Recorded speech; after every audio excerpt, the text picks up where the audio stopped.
Hello everyone, this is People Ruin Wrestling. So today I have a video that I was going to be doing for a long time. This is on a common figure in the anti-smart community. This is somebody who has been hated for a long time, ever since he took over main roster creative spots. So we're going to be talking about Triple H, and I'm going to give you reasons why he fucking sucks and why he's killing wrestling. So, number one on this guy, he's always been a bland promo. Okay, no offense to him, he is a good heel, okay? Triple H, I will give you this, you are a good, hateable heel. You have the ability to make people hate you. However, your promos are so fucking boring and they go nowhere. This has always been the one problem with Triple H I have. While he is a good heel, his promos go fucking nowhere. They stink up the fucking joint. They drive casual fans away because they don't want to see this big-nosed fuck talk about some random shit that, one, goes nowhere, and two, ends up fucking stinking up the place. This is the problem with him. While he is a good heel, as I said before, he drives people away with his shitty mic skill. Like, just take two boring-ass guys like Randy Orton and Triple H and put them in a promo battle, you'll fucking fall asleep. No offense to Randy, I like you. I really do. I wouldn't do a great on you. I'd probably do like a fucking neutral or something. But yeah, his promos go nowhere. He's a boring, bland fuck. Alright, so number two about this guy. He's a fucking match mark, and it's blatantly obvious to anybody who watches NXT, NXT UK, 205 Live, SmackDown Live, and Raw. This guy was a huge NWA mark. He was up Arn Anderson's dick hole when he was there.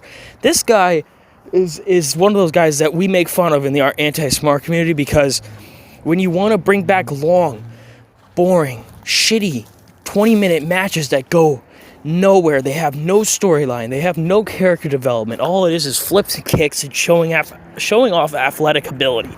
Okay, one thing I could say about NWA back in the day, if you watch anything, someone like Arn Anderson, he looked tough. He looked like he could kick your ass. And he could talk. So if you wanted to put him in a 20-minute match, okay, that's fine. As long as you put him in a match with someone that was good on the mic as well. So say you had like, I know Arn Anderson is okay, right? He sucks in AEW now. But if you put him against Dusty Rhodes, two guys who could talk. Dusty Rhodes is fucking charismatic as shit. That's a top 10, or not even a top 10, a fucking how he's great on that for Dusty, no fucking doubt. But as I was saying before, having 20-minute matches isn't necessarily a bad thing. You have to have the right competitors, you have to have the right talents and personalities in this match to carry it. Okay, while you'll hear the piped-in chants for, let's say, a 450 splash, if somebody sees that, they're gonna be like, oh, that's fucking cool.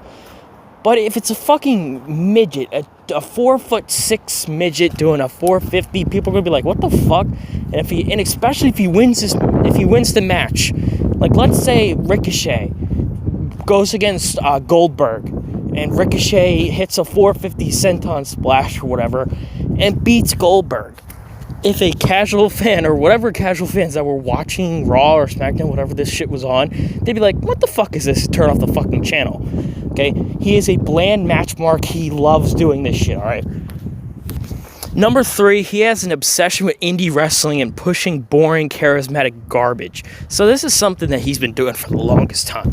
Triple H took over creative in 2014, and ever since then, you saw guys like Daniel Bryan. You saw guys like Seth Rollins, Kevin Owens, Sami Zayn. Trying to think more. Adam Cole, the Undisputed Era, Tommaso Ciampa, Johnny Gargano, Dominik Dijakovic, all these boring fucking vanilla flip-flop cruiserweight bitches that either made their name in Evolve, PWG, Ring of Honor. All these guys come from the indies. One, they don't have identifiable gimmicks. They don't have characters. Even if they have mic skills, they have no personality or charisma to go off of that shit. That's the problem. That's why I'm predicting right now that when Adam Cole goes to the main roster, he's going to be a fucking flop. Because the guy he has no character.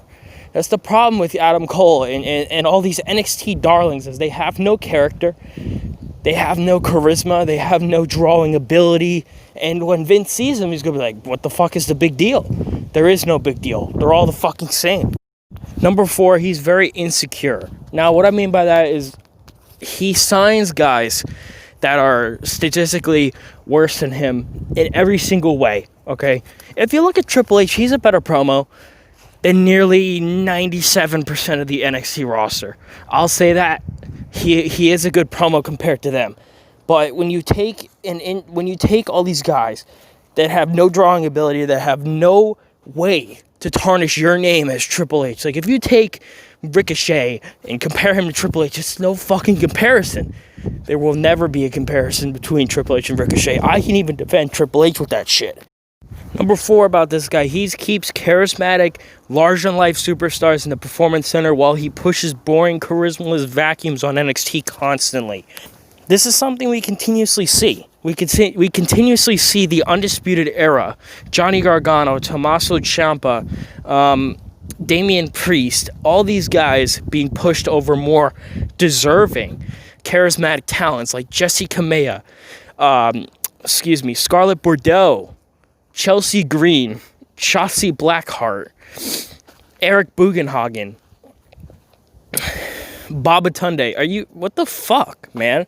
These are people who have the ability to draw, that have the ability to be, if anything, at the very least, a intercontinental champion. Okay?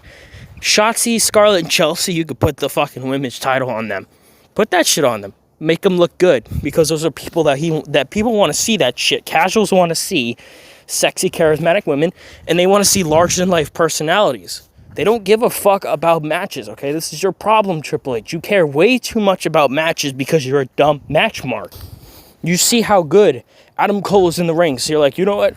I'm going to push him to the top of the card. Because he cannot tarnish your legacy. You know that compared to you, he's not going to do anything. If anything, Adam Cole's going to be a gatekeeper for the Intercontinental or United States Championship. He could be a tag champion. That's fine. I don't really care. But the problem is, if this guy ever wins the WWE Championship, I'm going to stop watching wrestling. I swear to God, I will stop. I mean, I barely watch as is. But if he does win the championship and Undisputed Era becomes amazing on the main roster, I'm done with wrestling. Guarantee it. Number 5, he cheated on China. Now, this is a problem. All right, I know that a lot of people brought this up. I know a lot of people have bashed him for it, but I'm going to take my stance. Okay, look what happened to China after Triple H cheated on her. Okay, just take a look. She was broken. Her heart was broken. She gets into a relationship with Sean Waltman, aka X-Pac. And my theory is, I believe this shit, that he got her addicted to drugs, that he got her addicted to, because of that addiction, her life fell apart. She was released by the WWE. She did porn, and then she died. So I believe that because Triple H, I'm not saying it's all his fault, but he definitely contributed in the death and downfall of China. Because look, China, towards the end of her career, looked great. She looked she looked sexy, right? She looked better than 85% of the women on the roster right now. Fucking ginormous tits, nice ass, good face. You know, she had the man arms, but that was what made her a draw. Let's be real. China was a draw. She was a huge draw. People liked her. People wanted to see her. That's what that shit is about, man. Number 6 about this guy, he enables problem children and gives them pushes. This pisses me off. Okay, anything about Triple H before this list, I'm angry about. But this right here, this shit that oh shit, my recording app fucked. Okay, my bad.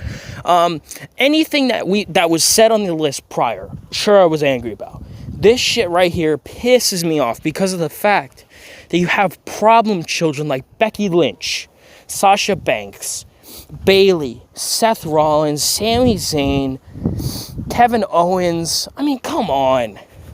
All these fucks are untalented and uncharismatic. They're all fucking non-draws. Nobody gives a fuck about these people, yet you enable them.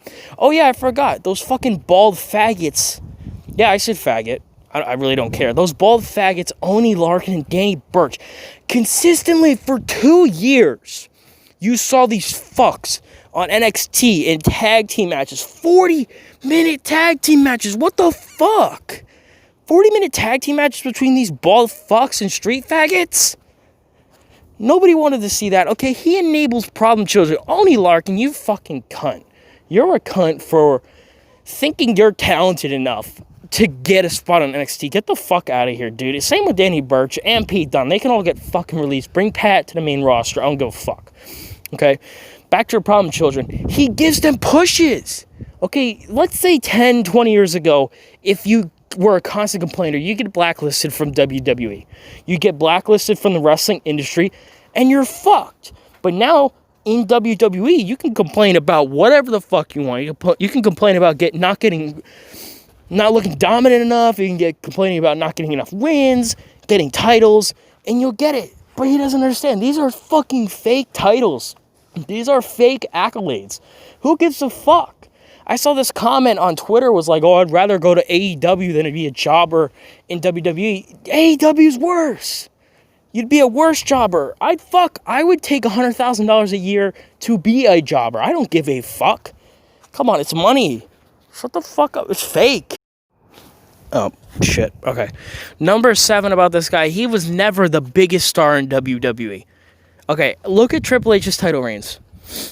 He was never the biggest star, even when he was WWF champion. Stone Cold, The Rock, The Undertaker, even Chris Jericho were bigger stars than Triple H, okay? Nobody was tuning into Raw or SmackDown to watch Triple H. Nobody was. They were continuously tuning into SmackDown and Raw to watch The Rock, to watch Stone Cold Steve Austin, to watch The Big Show, to watch The Undertaker, to watch Kane, Kurt Angle, Shawn Michaels.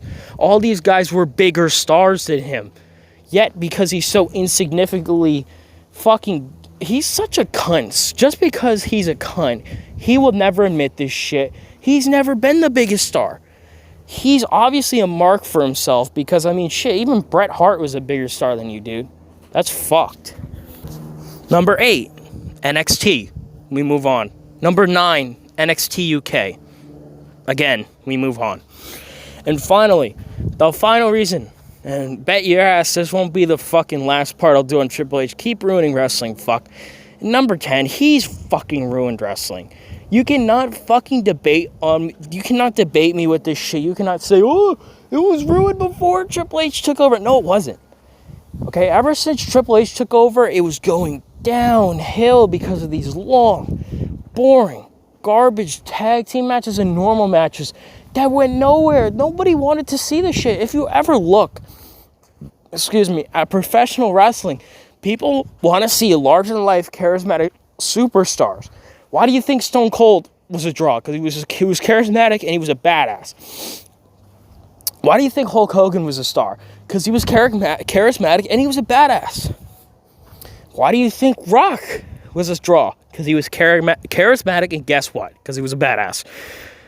Nobody on NXT besides Pat McAfee and Karrion Kross are badasses. You ruined wrestling, you fucking big-nosed cuck. I hope you get fired, which will never happen unless Fox or somebody buys out the WWE. Shit, somebody do it. I'm fucking sick of this big-nosed cuck. Get him the fuck off my TV. Alright, guys. People ruin wrestling. Peace the fuck out.